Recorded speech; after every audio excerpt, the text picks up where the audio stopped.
ļoti cienījamā Saeimas priekšsēdētāja, ļoti cienījamā Saeimas deputātes, augsti godātie Saeimas deputāti, cienījamās ministres, godātie ministri. Es, protams, neesmu pats pieredzējušākais Saeimas deputāts, bet šis man jau ir 10. budžets, pie kura pieņemšanas es piedalos. Un atzīsim godīgi, cik ļoti tā ir budžeta patiesa izskatīšana, izvērtēšana, koriģēšana un atbildīga pieņemšana parlamentā.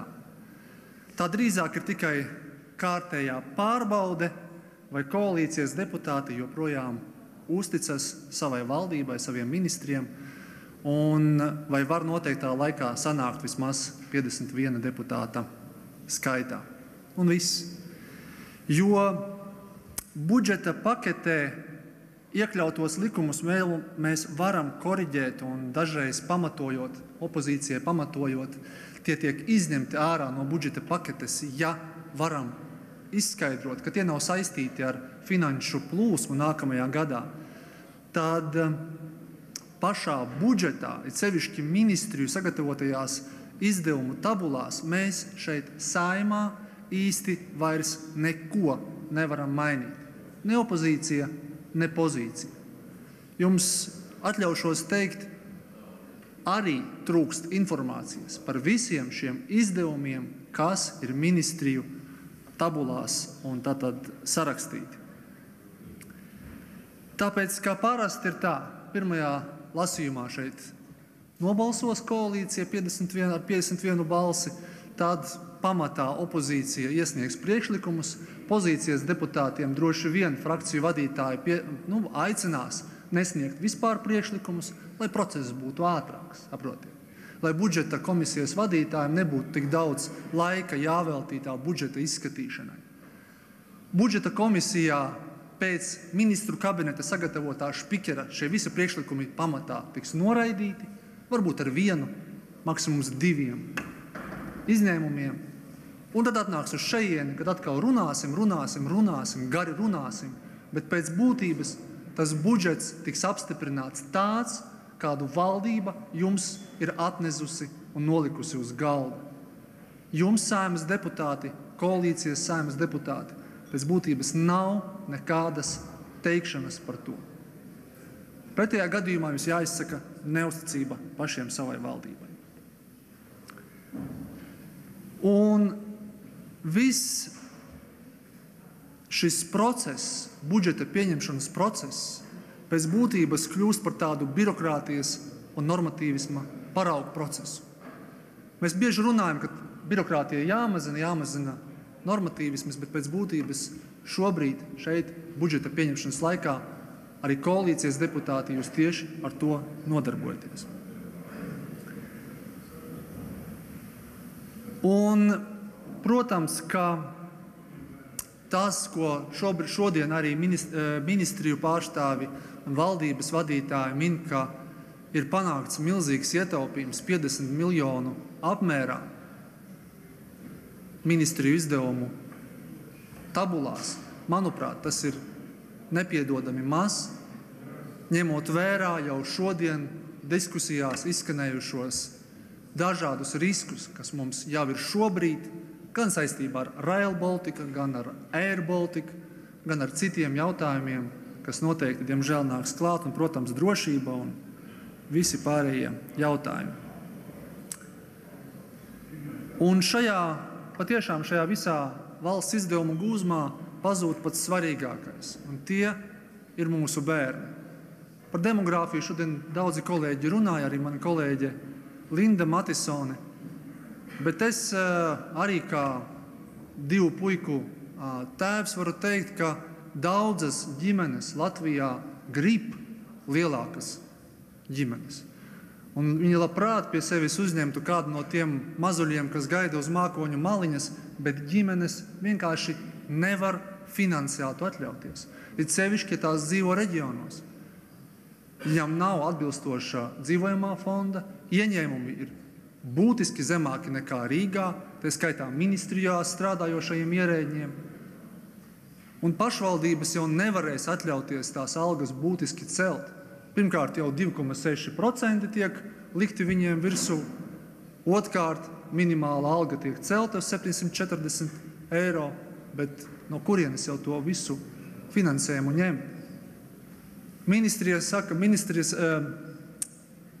Ministru prezidente saka, ka panākumu 2,5 miljonu piešķiršanu 5 pierobežas pašvaldībām, kuras patiešām ir visgrūtākajā situācijā. Bet tās ir 5 pašvaldības, katrai sanāk 500 000. Tas ir tā subsīdija vienam gadam, tā patiešām nav liela nauda. It sevišķi ņemot vērā to, ka tieši šīm pašvaldībām ir vislielākais sociālais sloks. Un teikt, ka drošība un konkurētspēja mūsu valstī ir pirmajā vietā, tad, diemžēl, dzīvē šie vārdi drošība un konkurētspēja skan pilnīgi divās dažādās tonalitātēs, ja mēs par šiem diviem vārdiem runājam šeit, no tribīnes vai pastaigājoties pa Rīgas bruģi, vai esot attiecīgi pašā pierobežā, kur, diemžēl, var pāri lidot arī kāds šahet drons.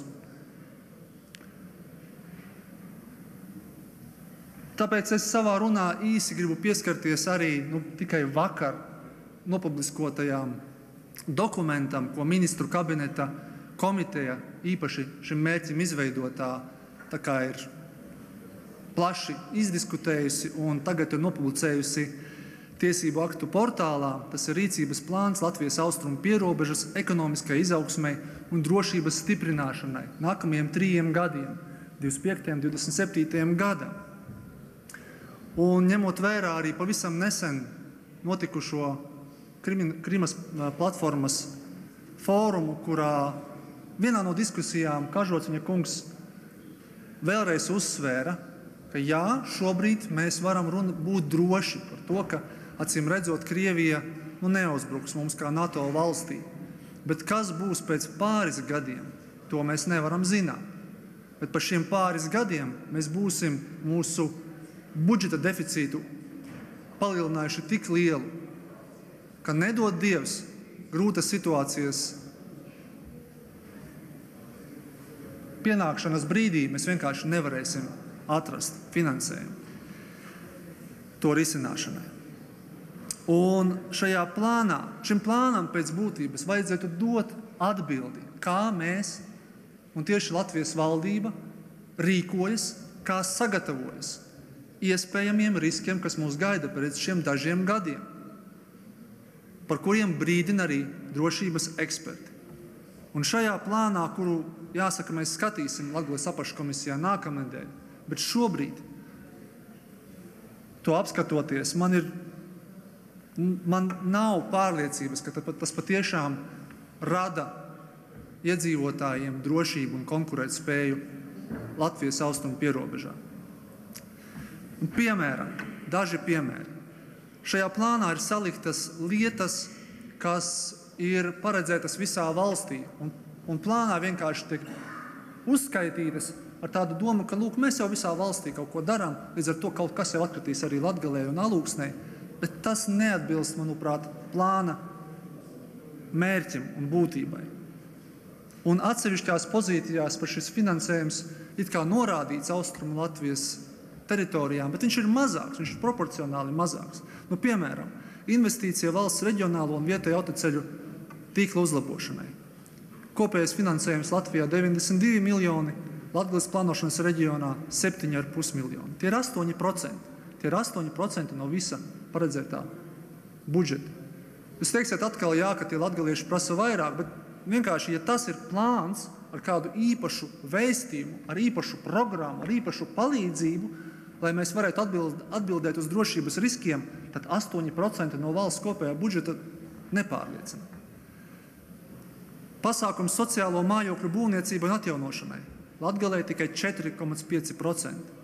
Pasākums starta izaugsmes aizdevumi, kopējais finansējums visā Latvijā 15 miljoni un 600 000. Austrumu pierobežai no šāda finansējuma tikai 700 000. Aizdevumi un kapitāla atlaide eksportējošiem komersantiem lielu investīciju projektu atbalstam, kas būtu ļoti svarīgs uzņēmēju darbības veicināšanai, tikai 12% Latgalē. Un tā var turpināt. Un beigās, kad parādās šie sagaidāmie rezultatīvie rādītāji, viņi liekas pārāk, maigi izsakoties, pieticīgi. Piemēram, 3 gadu laikā īstenota 34 km valsts vietējo un reģionālo autoceļu atjaunošana vai pārbūvēšana Latgales plānošanas reģiona teritorijā. 34 km uz visu reģionu. Vai tas, jūsuprāt, ir pietiekoši? Vai tas ir pietiekoši mobilitātes nodrošināšanai, tās pašas militārās mobilitātes nodrošināšanai? 18 bezemisiju transporta līdzekļi. Kas tas ir? Tas ir, tā rupi runājot, nepilnas 2 mašīnas katrai pašvaldībai. Tiks īstenoti pasākumi reemigrācijas veicināšanai. Jā, tie ir labi pasākumi, bet 95 atgriežušās personas gada laikā. Tas tikai 300 personas veiksmes gadījumā 3 gadu laikā. 300 cilvēki. Tas ir stipri par maz. Un šobrīd jau daudzu mēnešu garumā aktuālā problēma transporta līdzekļu rindas pirms robežām, kur iedzīvotāji sūdzās par elementāru netīrību, kas tur valda. Satiksmes ministri, acīm redzot, sola šo e-rindu ieviest 2027. gadā. Tātad jau pēc būtības šī plāna īstenošanas pēdējā gadā. Un man personīgi, varbūt es pārāk emocionāli šo uztveru, bet man tas visvairāk sakaitināja, kā plānā, kā rezultatīvais rādītājs norādīts, cits starp arī par jaunu darba vietu radīšanu un citām labām lietām, bet viens no rādītājiem ir tāds – samazināt iedzīvotāju skaita kritumu no 2% uz 1,5% Latgalē. Piedodiet, tas ir tik pēdiņās ambiciozs mērķis, ka blakus ekonomikas dubultošanai un visiem citiem skaistajiem mērķiem par IKP celšanu un konkurētspēju visa Baltijas reģiona līmenī, vienkārši, godīgi sakot, nolaižas rokas kaut ko darboties tālāk, ja pēc būtības mēs šeit Saeimā, acīm redzot, nevaram ietekmēt valdības darbu. Valdība dara pa savam.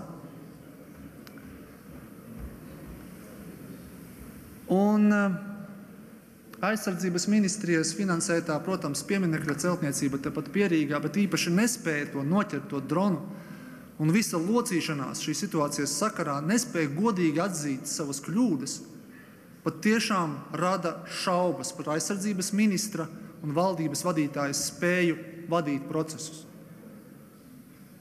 Ja viņi nespēja nokomunicēt, kā tika teikts, šādu konkrētu gadījumu, tad kā lai mēs uzticamies šeit parlamentā valdības solītajam par ieņēmumu un izdevumu plāna pildīšanos nākamajam gadam un nākamajiem 3 gadiem? Siliņas kundze pārmet opozīcijai, ka šodien neatbalstījām šī budžeta strauju tālāku virzību. Pārmeta, ka neesot valstiska rīcība kopīga mērķa labā. Bet Siliņas kundze, esiet tik laba un rādiet arī savu vēlmi kopīgi strādāt valsts labā. Atgādināšu, ka katru nedēļu jau kopš septembra sākuma gaidām Siliņas kundzi uz Saeimas kārtības ruļļa kārtībā paredzēto atbilžu sniegšanu uz deputātu jautājumiem ceturtdienā 17:00. Ierakstiet lūdzu šo laiku savā kalendārā. Varbūt rīt jums izdosies atnākt. Šis ir ļoti bīstami salikts budžets ar milzīgu parādu nastu. Reģioni, it sevišķi pierobežas teritoriju attīstība, tiek ļoti vāji atbalstīta, cerot uz Eiropas Savienības uzmanības pievēršanu kaut kad nākotnē. Lai tik nesanāk tāpat kā Rail Baltica, kur visi uzskatīja, ka par visu jau Eiropa samaksās. Bet šobrīd komisijai strādājot, mēs redzam, ka tie bija pamatīgi maldi. Ja iepriekšējie 20 gadiem mēs lepojamies par viedo lēmumu iestāties Eiropas Savienībā un NATO, tad šobrīd es patiešām uztraucos, ka mēs varam palaist garām iespēju laicīgi pieņemt atbildīgus lēmumus, sakārtot savu valsti ar tādu pārvaldi, kas spējīga patiesi atbildēt par saviem pieņemtajiem lēmumiem. Es uztraucos, ka šādā veidā turpinot, kā šobrīd strādā valdība, mēs varam daudz ko zaudēt. Ja ne visu valsti, tad vismaz lielu daļu tās. Pirmkārt, jau cilvēku skaitā. Katrs no valsts aizbraukušais un katrs nedzimušais bērns ir zaudējums Latvijas tautai un valstī. Valdība šobrīd dzen mūsu parādu jūgā ar milzīgu risku, ka mūsu bērniem un mazbērniem būs par šiem parādiem jāmaksā. Tāpēc es aicinu katru Saeimas deputātu uz atbildīgu rīcību un arī nākamā gada budžeta izskatīšanas procesā izvērtēt savas personīgās iespējas ietekmēt faktiski jūsu pakļautībā strādājošā ministru kabineta lēmumus. Paldies!